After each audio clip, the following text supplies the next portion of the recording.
това е кислород и това е азот. То е с най-висока температура. Минус 180 градуса е в първата ректификационна колона работна температура. Този е с минус 183 и този е с минус 196.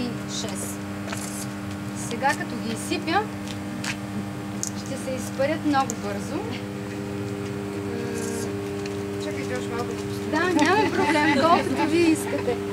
Виж колко е сделано. Ако изпръска, ще замразявам. Ако изпръска върху кожата ви, образува мехури. Течни азот, порежда разни бъдавици. Да, използва точно тези кожните лекари и до нас да вземат в дюарови съдове.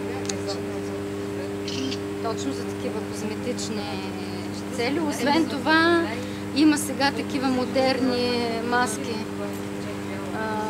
с азот, колкото съм чувала. Но ние, понеже азот е при нас, няма да практикуваме. Вие са просто младички, но че нещо.